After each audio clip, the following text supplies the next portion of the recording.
자, 오늘 우리에게 주신 하나님 말씀 우리 함께 보겠습니다.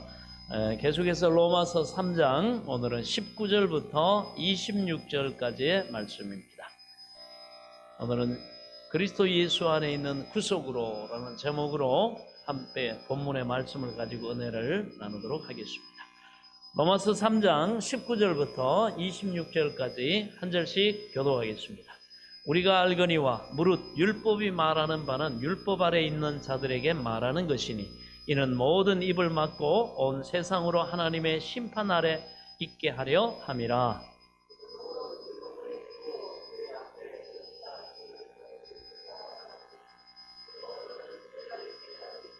이제 율법 외에 하나님의 한 의가 나타났으니 율법과 선지자들에게 증거를 받은 것이라.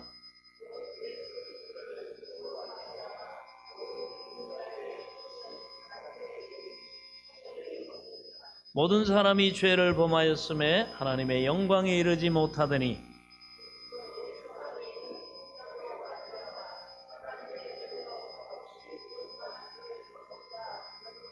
이 예수를 하나님이 그의 피로써 믿음으로 말미암는 화목제물로 세우셨으니 이는 하나님께서 길이 참으시는 중에 전에 지은 죄를 관가하심으로 자기의 의로우심을 나타내려 하심이니 곧 이때 자기의 의로우심을 나타내시사 자기도 의로우시며 또한 예수 믿는 자를 의롭다 하려 하심이라.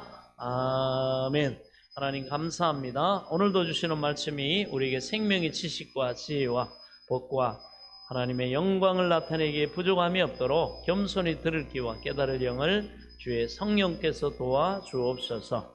예수 그리스도의 이름으로 기도하옵나이다. 아멘. 할렐루야. 오늘도 우리와 함께 하신 하나님은 우리를 참으로 기뻐하시고 사랑하시고 우리를 위해서 모든 것을 하나님은 영원한 복으로 예비하고 계시는 줄 믿으시기 바랍니다. 우리는 참으로 하나님의 사랑받는 자가 된 이 놀라운 특권을 우리가 누리고 살아갑니다. 우리가 이 땅에서는 잘 모르고 사람마다 체험하고 경험하는 것들이 많이 다를 수 있지만 우리가 영원한 하나님 나라 갔을 때는 우리가 얼굴로 얼굴을 보는 것 같이 우리가 정확하게 보게 됩니다. 명확하게 보게 됩니다. 할렐루야. 여러분 기대하시기 바랍니다. 우리가 정말 최종적으로 영원히 기대할 것은 바로 이것입니다. 자, 오늘도 그리스도 안에 있는 구속으로 라는 제목으로 함께 은혜를 나누겠는데요. 자, 지금까지 우리는 여러 시간을 통해서 예수님이 없는 인생이 어느 정도로 절망적인가 이거를 우리가 살펴봤고 또 배웠습니다. 그것은 죄인이라는 상태에서만의 절망에 머물리지 않죠. 우리에게 우리 스스로 또 그 죄를 처리할 능력이 없다는 데서 그 절망은 더 커지고요. 결국에는 우리 힘으로 구원받을 만한 가능성을 전혀 찾아볼 수 없다는 데서 그 절망은 절정에 이릅니다. 이게 자연인의 모습입니다. 그래서 우리는 예수를 믿어도 이걸 정확하게 알고 믿어요. 그래서 우리가 살피는 로마서는 복음의 핵심입니다. 이거 빼놓고 예수 믿는 거는 그냥 종교 생활을 하는 거예요. 그러니 깨달을 수가 없습니다. 로마서 복잡하다. 절대로 복잡하지 않습니다. 하나님이 바울을 통해서 차근차근 하나하나 왜 예수 믿는 것이 복인지, 왜 구원이 되는지, 왜 우리에게 이것이 복된 소식인지를 정확하게 우리가 알고 믿도록. 할렐루야. 그래서 정확하게 감사하고 정확하게 기뻐하고 뭡니까? 정확하게 그 은혜를 복으로 누리도록 하나님이 은혜를 베푸신 줄 믿으시기 바랍니다. 자, 그러면 하나님께서는 바로 우리의 절망을 보고 어떻게 생각하셨나? 이걸 우리가 인간적으로 한번 추론을 해볼 수 있죠. 하나님은 우리가 인간이 그 절망적인 죄에 빠져서 하나님 심판대 앞에 서야 되는 그것을 보고 하나님께서 야, 꼴 좋다. 이제 너네들 혼 좀 나봐라. 이런 식으로 내버려 두실까요? 절대로 그렇지 않습니다. 하나님은 사랑이시고 선이시고 우리를 위해서 자기의 모든 것을 주시는 바로 그런 하나님이시기 때문에 하나님은 너무나 사랑과 은혜가 풍성하신 분임을 우리가 알게 됩니다. 우리가 지금부터 이 말씀을 통해 살펴보면 하나님이 이렇게 우리를 사랑하시는구나. 아멘.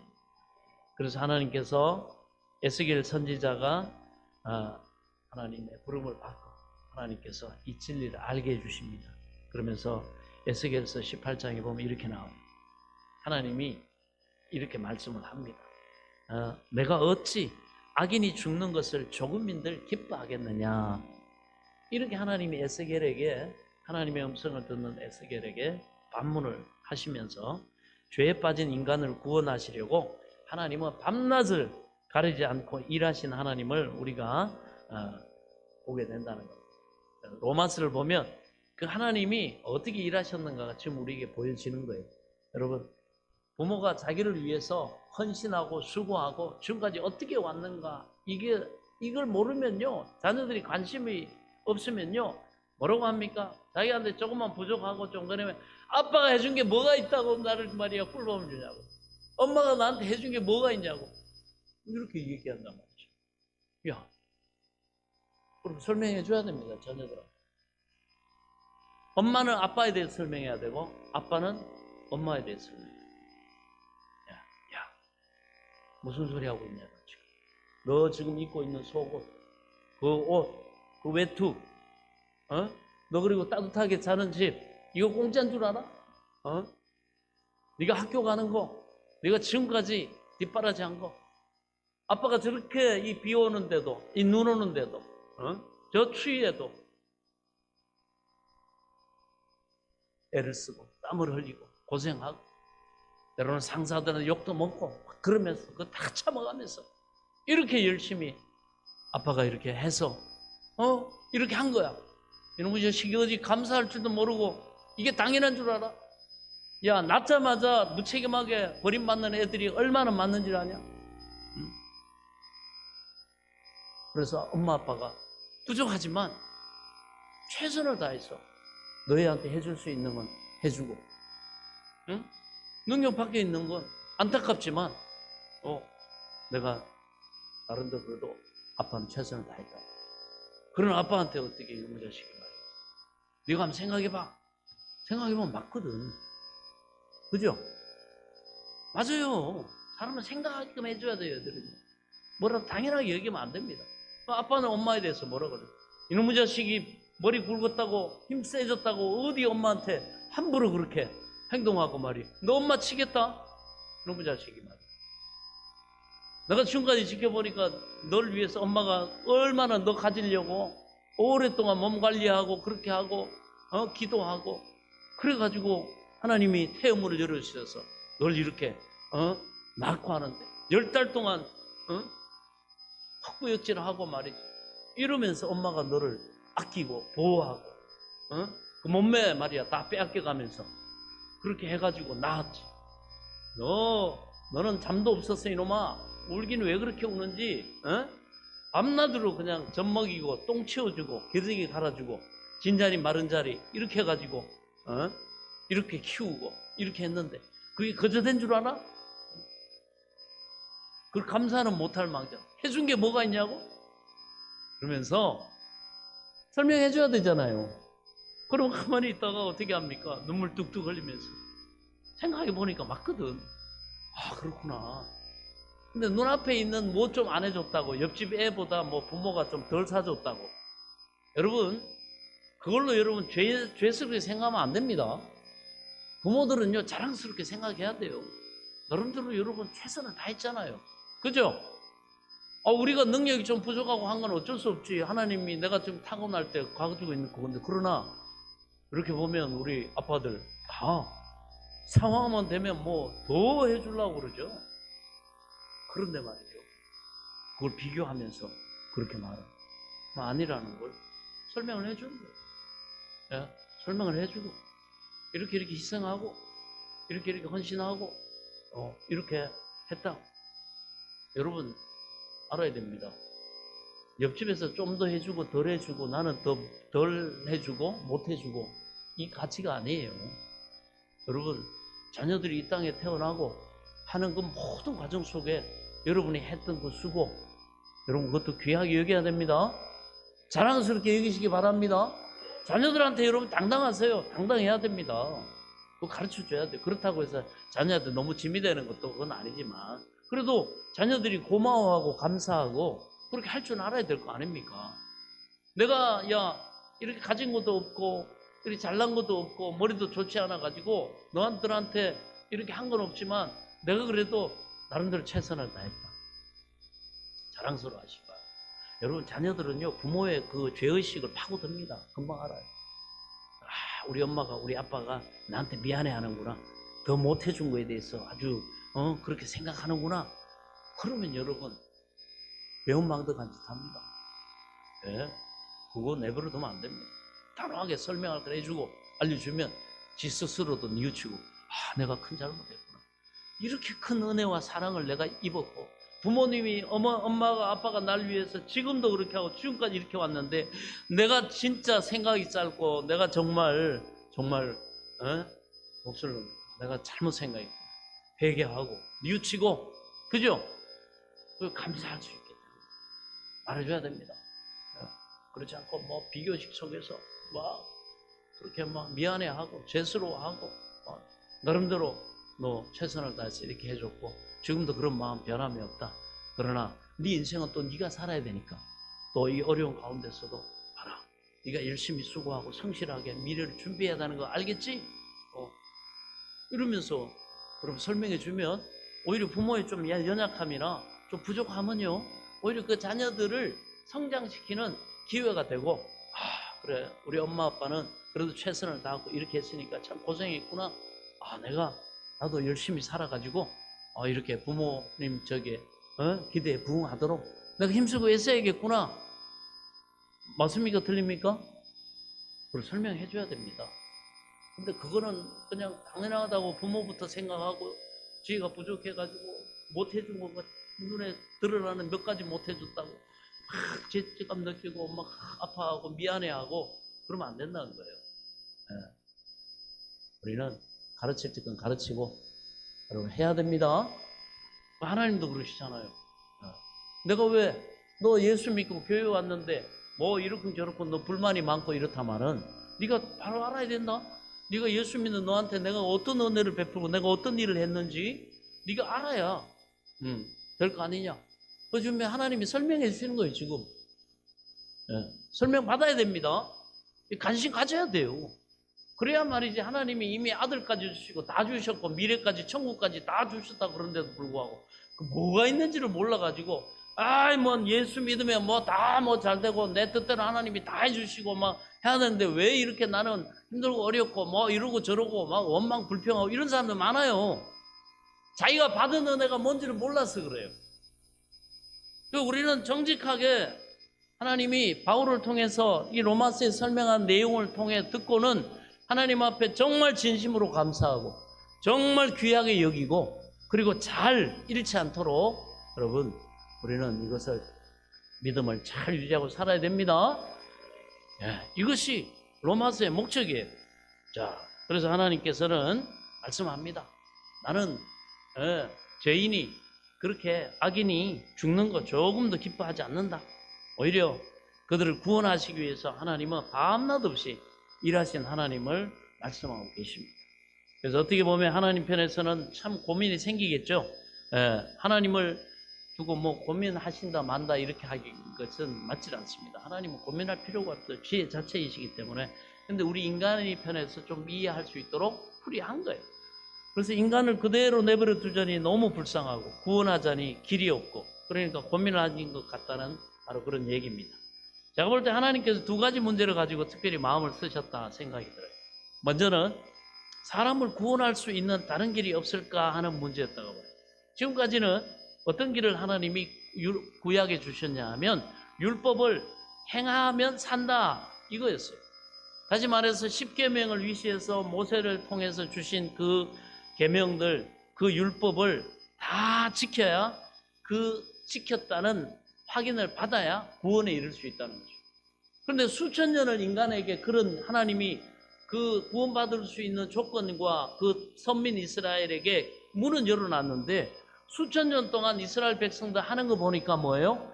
마귀가 불순종하게 만들고 육신의 정욕, 안목의 정욕, 이생의 자랑으로 여러분 좀 하나님 뜻대로 사는 듯 하다가 전부 다 치우쳐가지고 하나님의 뜻은 다 저버리고 우상 숭배하고 불순종하고 지 마음대로 살고 막 이러더라 이거예요. 그래 가만히 보니까 뭐예요? 하나님이 구원의 길을 열어놓으셔도 그 길을 갈 수 있는 능력이 인간에게 있다 없다? 없더라는 거예요. 예. 수천 년 동안 이스라엘 백성 선민들에게 이렇게 해서 보니까 없다는 것이 결론에 도달했습니다. 예. 율법은 선을 행하게 하는 것보다 오히려 역효과를 일으켰어요. 그래가지고 19절 20절을 보면요 말씀을 합니다. 역효과가 났다. 뭐예요? 그러므로 율법의 행위로 그 앞에 의롭다함을 얻을 육체가 없나니 하나님의 계명을 100% 지켜가지고 완벽하게 선하게 살아가지고 너 의인이다 하나님 앞에 인정받을 자가 없다 이거예요. 예. 율법으로는 뭐다? 죄를 깨달음이니라. 율법의 목적은 우리가 하나님의 기준, 말씀의 기준 앞에 딱 서보니까 살아가려고 애써 보니까 우리가 너무 연약하구나. 우리가 정말 죄인이구나. 우리 안에 선한 것이 없구나. 이거를 깨닫게 된 거예요. 그래서 어떻게 합니까? 내가 이걸 지켜가지고 내가 이걸 순종해가지고 내가 뭘 해가지고 하나님 앞에 구원의 자격을 따내겠다. 이렇게 교만을 떨었던 인간들이 전부 다 어떻게 무릎을 꿇게 되는 겁니다. 하나님 우리로서 구원받을 길이 없습니다.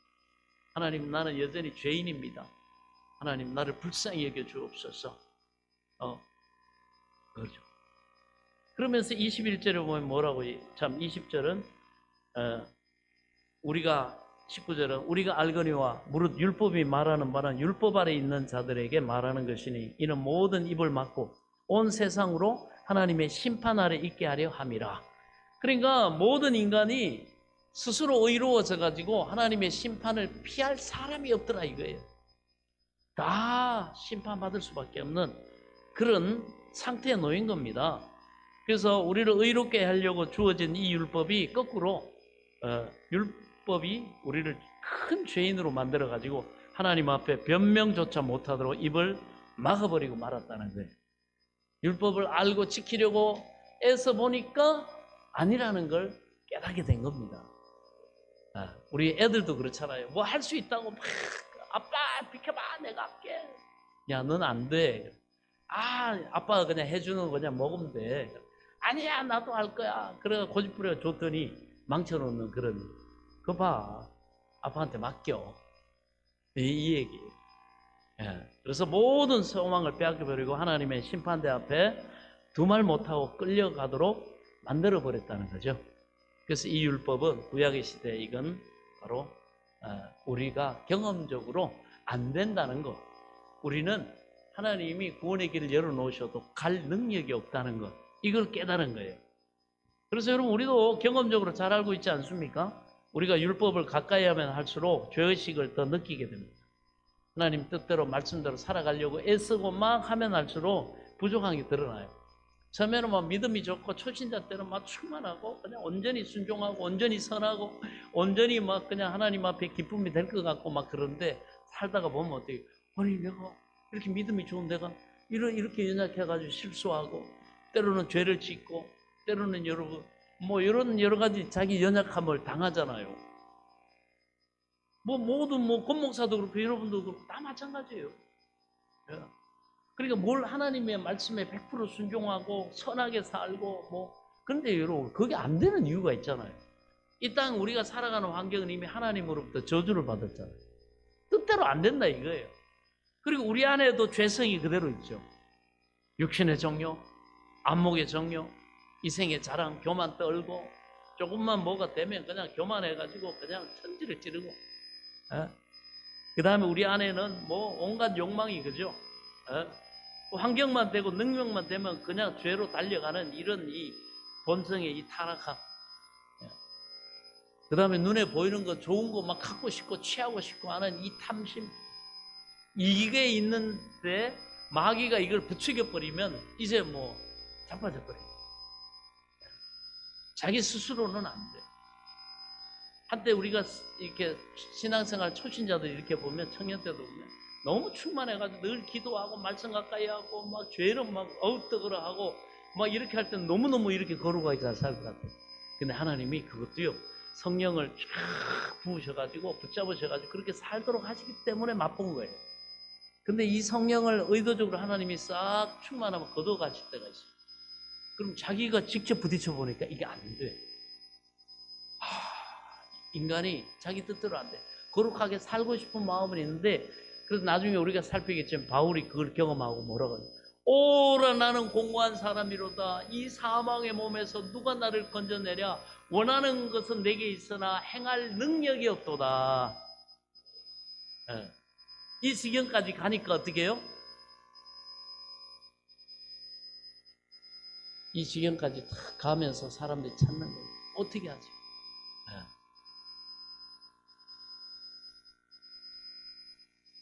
자, 이와 같이 하나님 앞에서 율법을 범하는 것, 우리가 하나님 앞에 범죄하는 것, 이거는 하나님을 거역하는 거나 하나님을 반대하는 거나 똑같은 행동입니다. 하나님의 입장에서 인간이 지키지 못한다고 해가지고 또 하나님이 구원의 기준인 이 율법을 없애는 건 또 불가능하죠.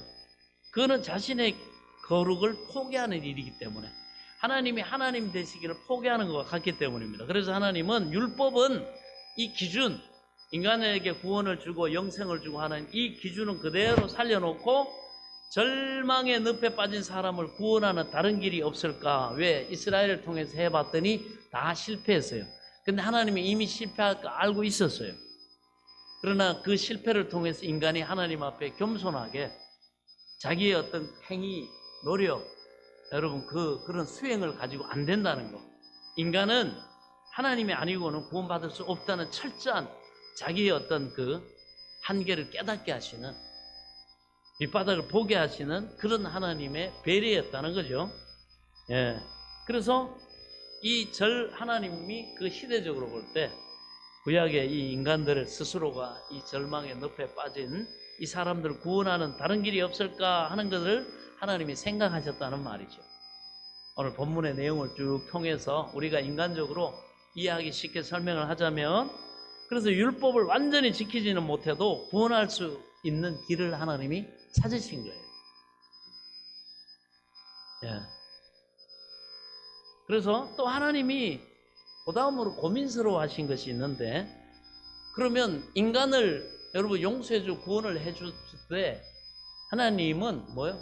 공의로우신 하나님, 공평하신 하나님, 분명히 죄인은 심판하시고 죄의 삭선 사망이라고 하셨는데, 그러면 죄가 여전히 있는데도 불구하고, 여전히 악인인데도 불구하고 하나님이 우리를 구원해 버리시면 뭐가 됩니까? 하나님은 진리의 하나님이 아닌 거예요. 공의의 하나님이 아닌 거예요.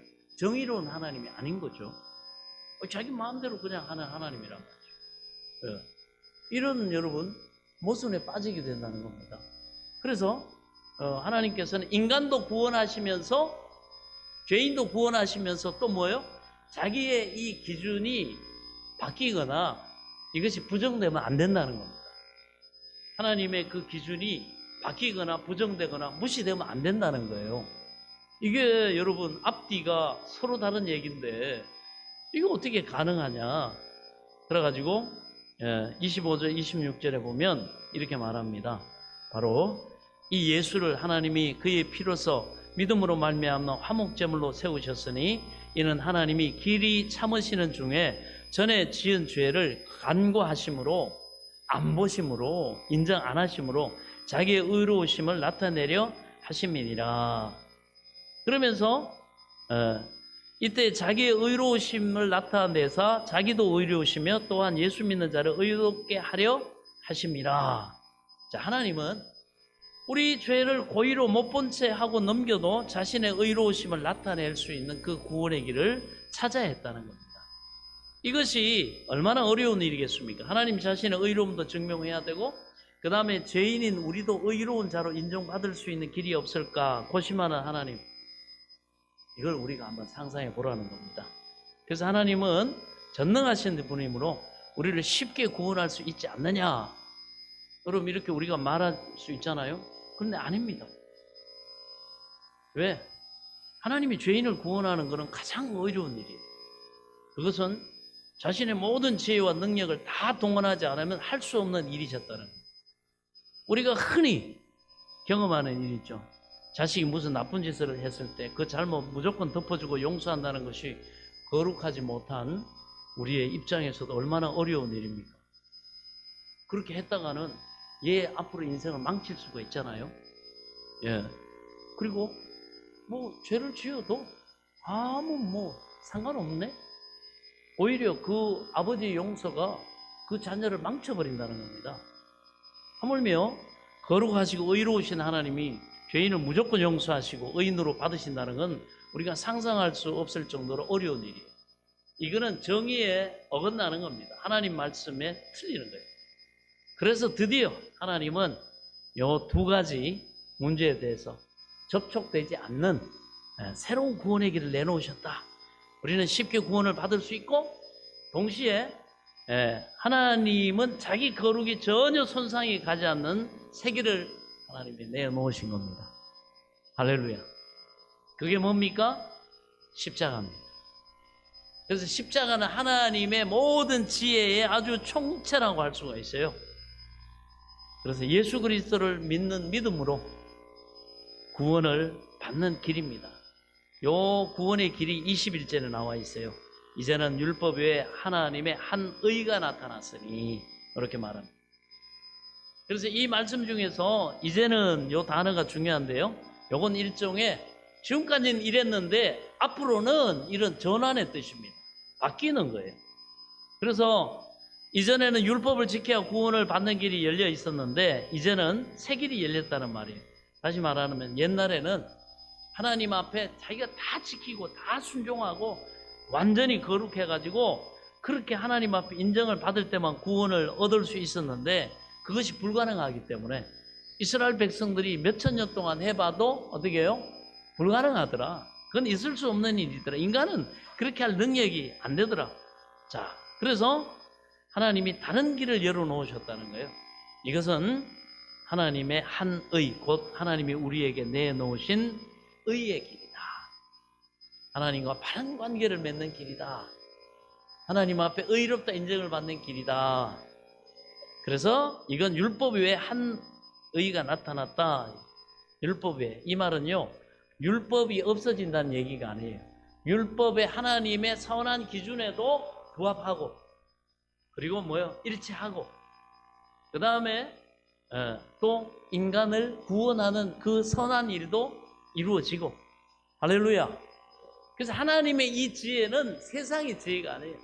어떤 하나님의 전능하심이 반드시 있어야 되고 하나님의 거룩하심이 있어야 되고 그리고 그 일을 이루는 하나님 뜻에 온전히 사랑으로 복종하고 순종할 수 있는 바로 예수님이 있으셔야 됩니다. 그래서 율법과 관계없이 우리가 의롭다 인정을 받을 수 있는 다른 길이 열렸다는 겁니다. 이거는 사람이 찾거나 생각해낸 길이 아닙니다. 하나님이 오직 우리를 위해서 마련하신 참으로 복된 길입니다. 드디어 이 길이 나타났어요. 그래서 구약의 시대가 종결되고 신약의 새로운 시대가 시작된 겁니다.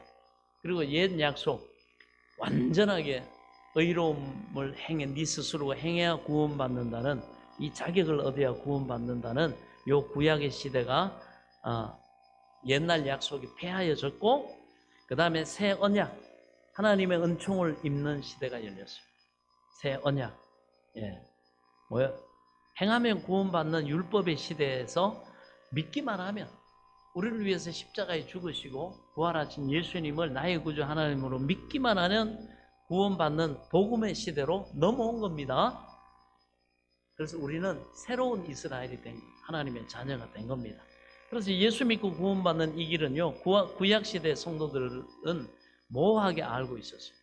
많은 선지자들과 하나님을 사랑했던 사람들, 하나님이 정말 크게 귀하게 썼던 사람들은 이걸 영적으로 깨닫고요, 이 시대를 사모했습니다. 그러나 자기가 그 시대를 맞지는 못했어요. 그래서 멀리서 이걸 보고 즐거워했다 이렇게 말합니다. 그러기에 하나님이 구약에 내가 너 말고 다른 선지자 한 사람을 세울 건데 구원자 그 아들을 보내서 믿기만 하면 구원받을 수 있는 은혜의 시대, 이 복음의 시대를 내가 준비하고 있다. 이걸 다윗이나 아브라함은 성령 안에서 이것을 다 느끼면서 확실하게 알지는 못했지만 기뻐하고 즐거워했다. 이렇게 표현을 하고 있습니다. 예, 그러므로 우리가 이 은혜의 시대, 여러분 신약의 시대를 산다는 것이 얼마나 큰 복인지 몰라요. 할렐루야. 이 진리를 깨달으면요, 얼마나 우리가 은혜 안에 있는지를 정말 확인할 수 있습니다. 자, 이제 우리를 위해 열어놓으신 이 새로운 길에 대해서 구체적으로 설명을 하는데요, 22절에 이 길이 뭐라고 얘기합니까? 곧 예수 그리스도를 믿는 믿음으로 말미암아 모든 믿는 자에게 미치는 하나님의 의인이 차별이 없느니라. 그래서 하나님이 구약 시대에는 이 율법을 지켜가지고 구원받을 사람들이 없기 때문에 다 여러분 절망하고 낙담하고 실패감에 빠지지 않도록 이스라엘만 택해가지고 시범을 보여주시고, 이 이스라엘이 실패하는 걸 통해서 아니라는 걸 보여주시고, 우리가 정말 무능하다는 걸 보여주시고, 하나님이 아니면 안 되는구나. 그래서 신약의 시대, 예수님을 통해 새로운 구원의 길을 열어놓으시고는, 그때는 모든 인류가 예수 믿으면 구원받을 수 있는 길을 확 열어놨어요. 모든 사람에게 차별이 없어요. 나라가 달라도, 인종이 달라도, 능력이 달라도, 어떤 상황이 있어도 예수 그리스도를 믿기만 하면 구원받는 어린아이나 나이 드신 분이나 다 구원받을 수 있는 여러분 기회가 활짝 열렸다는 사실을 믿으시기 바랍니다. 이게 바로 새로운 길이에요. 하나님의 은혜를 베푸셨습니다. 누구나 차별이 없어요. 얼마나 기가 막힌 복음입니까? 만약에 이 시대가 안 열렸으면 여기 있는 우리는 하나도 구원 못 받습니다. 전부 다 지옥에 다 떨어져요. 왜? 우리는 하나님이 택한 선민, 하나님의 백성이 아니기 때문에. 하나님과 원수되고 하나님의 저주받은 상태로 그대로 가지고 살다가 전부 지옥 갑니다. 그러나 예수님을 통해 하나님이 이 길을, 새로운 길을 열어놓으셨다는 겁니다. 자, 그래서 21절부터 24절까지 말씀은요, 너무너무 귀한 말씀입니다. 예수님이 이 땅에 오신 목적이에요. 크리스마스에 왜 오셨느냐? 이 23절 때문에 오신 거예요. 네. 그래서 이 내용은 보면 우리가 1장 17절부터 3장 18절까지 내용을 아주 결론적으로 요약을 하고 있습니다.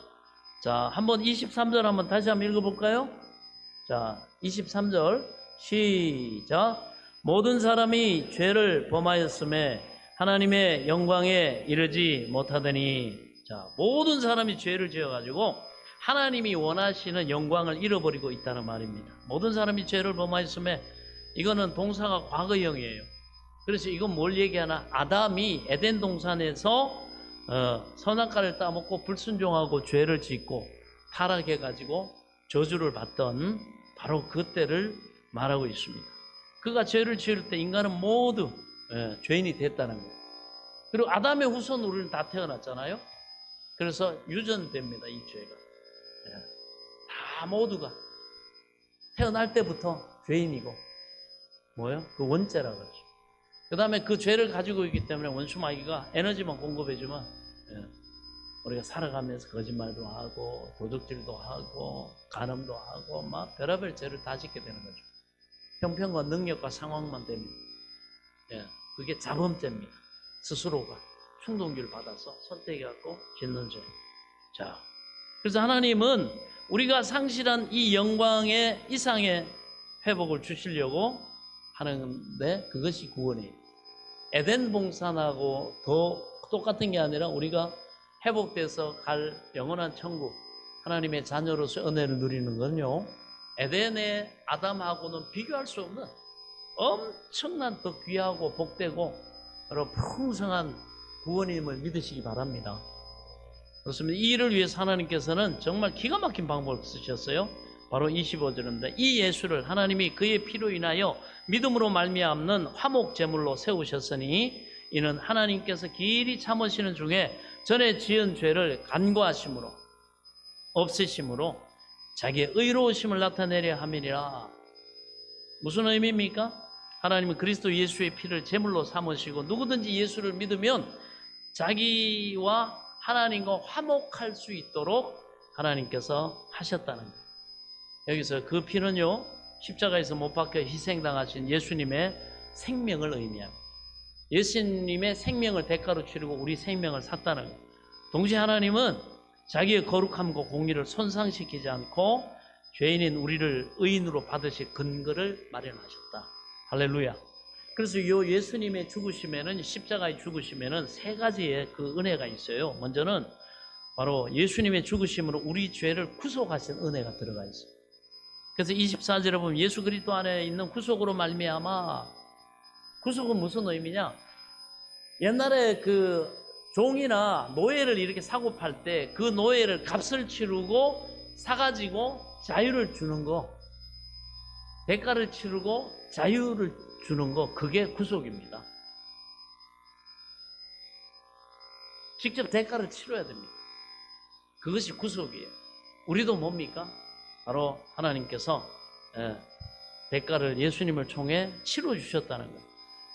예수님이 세상에 오셔가지고 우리가 치러야 할 죄의 대가를 치르시고 십자가에 죽으셨습니다. 그래서 우리가 십자가를 묵상할 때마다 주님은 나 때문에 죽었다. 저 십자가는 나를 위한 것이다. 내가 저기에 달려야 하는데 하나님의 아들이 달렸다. 이렇게 믿는 이유가 주님이 우리를 대신해서 죄인으로 죽으셨기 때문에. 예. 그래서 나를 속량하는 값을 치르셨어요. 이거 누구한테 치렀을까요? 마귀의 권세로부터 벗어나야 되니까 마귀한테 치렀을까요? 아니요. 우리는 마귀한테 범죄한 게 아니에요. 아담은 하나님께 범죄한 거예요. 그래서 하나님의 공의에다가 예수님이 그 값을 치른 거예요. 그리고 우리에게 자유를 주신 겁니다. 할렐루야. 예수님은 우리 죄값을 지불하셨어요. 그 다음에 십자가에 있는 두 번째 은혜는요, 예수님의 죽음에는 화목제물이 되시는 은혜가 들어있어요. 그래서 25절을 보면 화목제물이라는 말이 나오는데, 이거는요 하나님의 진노를 거두게 하는 제사예요. 하나님이 이 땅에 노아 시대에 보면 죄가 간영하고 사람들이 돌이킬 그런 하나님을 찾고 회개할 그런 여지가 안 보이니까 하나님이 어떻게 해요? 40일 주야를 비가 내리게 해가지고 노아의 8식구 외에는 다 하나님이 이 땅을 심판하셨단 말이에요. 그런데 이 40일이 끝나고 의인인 노아는 하나님을 경외함으로 그 가족을 보존하고 이렇게 나와가지고 노아가 이제 짐승을 잡아가지고 번제단을 쌓고 거기서 하나님 앞에 화목 제물을 드립니다. 화목 제사를 드립니다. 그랬더니 하나님이 그 제사를 받으시고, 우리로 말하는 예배를 받으시고, 하나님이 어떻게 하시냐면 이 땅에 하나님이 임했던 그 저주를 푸시고 하나님이 축복해 주셨어요. 예. 저주가 끊어져야 됩니다, 여러분. 예수 믿으면 우리가 모든 저주가 끊어졌기 때문에 우리가 하나님 앞에 기도하고 믿음대로 살아가면 하나님의 은혜가 임하고 원수 마귀가 하나님의 은혜 주시고 복 주는 것을 방해를 못해요. 그래서 이것이 굉장히 중요합니다. 이 화목제물. 예수님은 바로 그 화목제물로 우리를 위해서 값을 치르셨다. 예수 그리스도는 우리를 위해 자기 죄 없는 몸을 제물로 바로 하나님의 제단에 드렸다는 겁니다. 그래서 우리는 주님의 십자가를 바라볼 때마다 주님이 얼마나 두려워하면서 받아들인 그 죽음인가를 잊으면 안 됩니다. 그냥 채하고 치고, 그래 값을 치렀다 치고, 아니에요. 그건 가짜잖아요. 그러니까 예수님이 우리가 당해야 될 고난과 이 모든 것을 십자가 고난에 다 당하시고, 채찍에 맞으시고 가시관 쓰시고, 여러분 죄 없는 그분이 도리돌림을 당하고 십자가에 양손과 발에 대못을 박히고, 가시관 쓰고 발가벗겨지고 수치와 모욕을 당하고, 죽으시고 옆구리 찔려서 물과 피를 쏟으시고, 이 모든 고난, 이것은 직접, 그래서 주님이 이러잖아요. 내가 채찍에 맞음으로 너희가 나음을 입었도다. 그리고 하늘 영광 그 보좌, 그 부요하신 자로서 하늘 영광의 모든 걸 하나님의 부요하신 본체이시면서 가장 가난하게 되시면 태어날 때 마음가는 때 짐승의 우리 이 가난하게 되심은 뭐요? 예수 믿는 자들이 아브라함의 복을 받게 하려 합니다. 그래서 우리는 이 화목케 하는 이 대가를 치렀기 때문에 이 복을 주장을 해야 돼요. 그래서 우리가 가난이나 어려움에 머무르면 안 돼요. 하나님께 계속 복을 주시고, 하나님 왜 내게 복을 주시지 않습니까? 하나님 내게 복을 주옵소서. 여호와를 경외하며 그 도에 행하는 자마다 복이 있도다. 내가 내 손이 수고한 대로 내가 먹으리라. 근데 뭐 불통하고 방해도 많고 어려움도 많고 그래요. 그럼 혹시나 우리는 기도해야 되는 말씀을 통해. 혹시나 하나님과 내 사이에 하나님의 손이 짧아 너희를 구원하지 못함이 아니요 하나님의 능력이 없어 너를 치유하지 못함이 아니요 너와 나 사이에 죄의 담이 가로막혀 있다. 담이 가로막혀 있나? 그럼 우리가 자기를 겸손하게 돌아보면 말씀에 비추어서 회개하고 회개하고. 아멘. 나는 심었고 아볼로는 물을 주었으되 오직 하나님은 자라나게 하신다. 뭔가 내가 하나님 앞에 믿음으로 행해야 되는 것들이 있구나. 그러면 심은 대로 뿌린 대로 하나님이 콩 심은 데 콩 나고 팥 심은 데 팥 나고 많이 심은 자 많이 거두고 적게 심은 자 적게 거두고 억지로나 인색함으로 믿음이 없이 하면 억지로나 인색함으로 하죠. 그러나 하나님의 약속의 말씀에 복을 사모하면서 사는 사람은 기쁨과 즐거움을 할 수 있죠. 눈물을 흘리면서도 씨앗을 뿌리죠. 그럼 오직 하나님이 자라나게 하십니다. 이제 하나님이 복 주시는 것을 누리는 자격을 예수님이 화목제물이 되셔가지고 여러분 이 아브라함의 복을 우리가 허락받았다는 사실, 그 길이 열려있다는 사실을 믿으시기 바랍니다. 이게 우리에게 드러난 길이에요. 그래서 우리는 바로 우리를 위해 기꺼이 생명을 바친 예수님의 죽음을 기억해야 합니다. 갈라디아서 2장 20절 후반부 말씀은 이 사실을 잘 말해줍니다. 나를 사랑하사 나를 위하여 자기 몸을 버리신 하나님의 아들의 죽음입니다. 아멘. 자, 그리고 세 번째로 예수님의 죽음에는 우리의 의가 대신 은혜가 들어있어요. 그래서 26절 보면 또한 예수를 믿는 자를 의롭다 하려 하심이니라. 이것은 예수님의 의를 우리에게 돌려주셨다는 거예요. 그러면 어떻게 해서 그 의가 우리의 것이 됩니까? 예수님이 이 세상에 오셔가지고 두 가지를 하셨죠. 하나는 우리를 대신해서 율법을 완전히 순종하셨습니다. 완전히 종의 자세를 가지고 완전히 순종하셨어요. 다른 하나는 우리가 율법을 범해서 받아야 할 모든 형벌을 십자가에서 대신 받으신 겁니다. 그분은 완전하신 하나님이십니다. 그 자신으로는 율법을 지킬 의무가 전혀 없는 분이에요.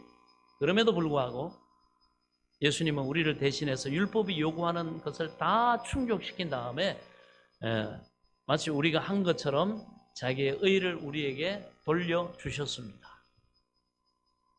돌려주셨다. 믿으면 우리에게 이게 옵니다. 이건 우리가 예수님이 입혀주시는 의의 옷을 입은 것과 같다 말할 수 있습니다. 그리고 하나님은 예수님의 의를 우리의 의로 받으신 겁니다. 이걸 일컬어서 의롭다함을 받는다. 아멘. 예수님이 이 일을 안 하셨으면 이거 모르면 안 믿으면 우리에게 안 온다니까. 그래서 알고 믿어야 되는 거예요. 아멘. 알고 믿어야 돼요. 설명 들어야 돼요. 배워야 돼요. 가르침 받아야 돼요. 그거 보고 묵상하면서 이래서 하나님이 예수님이 내 의가 되는구나. 이래서 내가 구원받았고 이래서 내가 하나님 앞에 자격을 얻었고 이래서 내가 믿음으로 구하면 하나님이 주셔야 되는구나. 아멘. 얼마나 큰 은혜입니까? 이런 의미에서 예수 그리스도의 십자가는 우리가 용서받는 길이 될 뿐만 아니라 하나님의 용서가 가능하도록 만든 하나님의 지혜입니다. 다시 말해서 예수님의 지혜는 우리가 구원받는 길도 되지만 하나님이 우리를 구원할 수 있게 하시는 길도 된다는 말이에요. 아멘. 얼마나 하나님의 은혜가 큰지 모릅니다. 그래서 로마서 11장 33절 이렇게 말합니다. 깊도다 하나님의 지혜와 지식의 부유함이여 그의 판단은 측량치 못할 것이며 그의 길은 찾지 못할 것이로다. 만일 예수 그리스도가 없었다면 우리는 어떻게 됐을까요? 우리가 죽어서 가야 할 곳은 뻔합니다. 죄의 삭은 사망이니까 가는 길은 정해져 있어요. 지옥에 간다고 여러분 상상해 보세요. 얼마나 소름 끼칩니까? 그래서 24절 중간을 보면 하나님의 은혜라는 말이 나옵니다. 이 은혜라는 단어는 신약에 155번이 나와요. 그 가운데 바울이 100번 이상을 사용을 했습니다. 바울은 깊이 복음의 진리를 깨달은 사람이에요. 그래서 하나님이 바울을 통해 이 말씀을 쓰게 하시고 우리에게 여러분 지금 알려주고 설명하고 계시는 줄 믿으시기 바랍니다. 사랑하는 성도 여러분, 우리가 이 놀라운 은혜를 받았는데 가만히 있을 수가 있습니까? 이 귀한 은혜를 생각하면 자다가도 벌떡 일어나 감사하고 싶지 않습니까? 그렇게 해야죠.